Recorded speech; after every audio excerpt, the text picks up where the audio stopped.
Give them a big round of applause, everybody. Woohoo! How do you feel? You feel better? Oh, thank you. Yes, that was my runway walk. All right, every single one of you that are a participant, I want you to stand up. Stand up, stand up, stand up. All right, and I want you to take a bow as we applaud you. Y'all did awesome. So good. So good. Can I just tell you that that's what it's about? It's about feeling good. It's about believing in yourself. You can sit down. It's about believing in yourself. It's about getting up here and, you know, like, it's just like with the scripts. It's not about memorization. You got time to memorize. You got time to learn and kind of come into your own and how to move your body.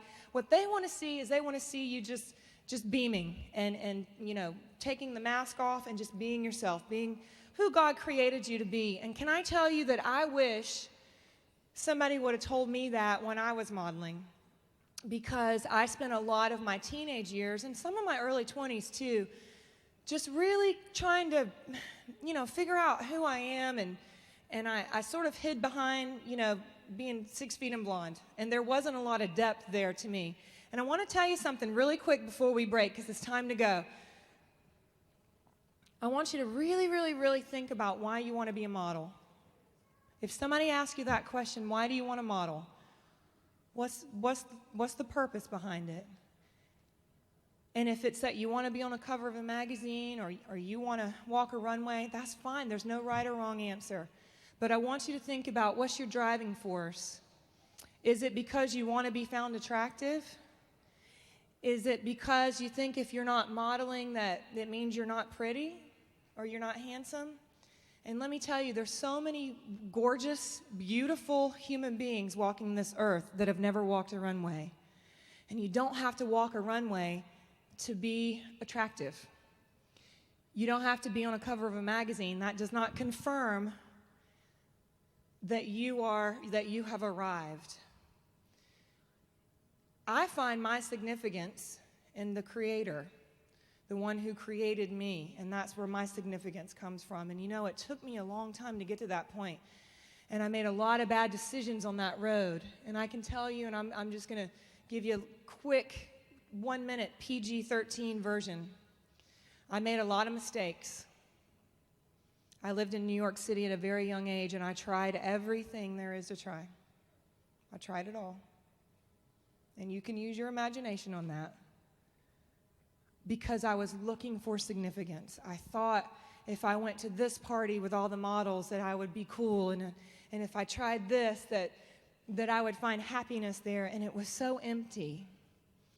And thank God that I am alive and healthy, and that God had carved a path out for my life, that I can be here at this moment and share with you the things that I went through in New York City.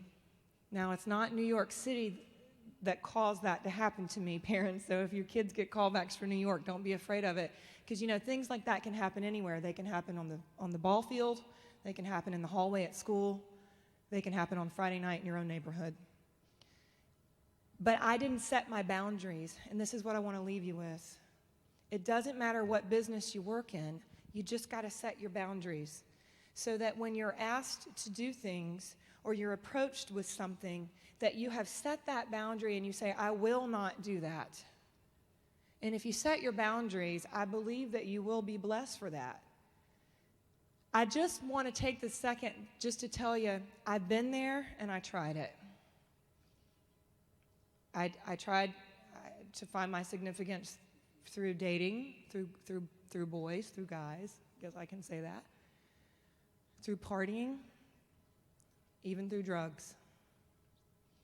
And it's not but by the grace of God that I stand before you today and tell you, just don't be that curious. It's empty. It's a facade. It's not real. Don't be that curious. If this is something you want to do, go for it. Give it all you got. But don't cross that line, that boundary that you set for yourself. And all your boundaries will be different. Each one of you have different boundaries. But when you set that boundary, stay with it. And don't cross that line, and I guarantee you, you'll be blessed for it. Here's what you do on the runway for the rest of the day. You remember how fun and how crazy you were up here doing the YMCA. You remember that. Those smiles on your faces, that's what we want to see. Give it all you got.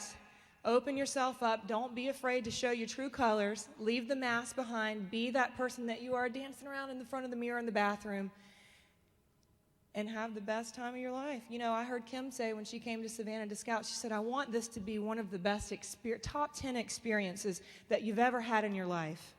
And that's what you've got the rest of the day. And I want you to make it that. Don't look back and wish, man, I wish I would have laid it down. I wish I wouldn't have been nervous. Make a deal with yourself right now. Lay it all down. You're not in competition with each other. It's all about you today. So enjoy yourselves. Put a big smile on your face. And hey, if you mess up, laugh at yourself. No crying aloud. Have a wonderful week, everybody. I'm real proud of you. Thanks for letting me speak. See you guys.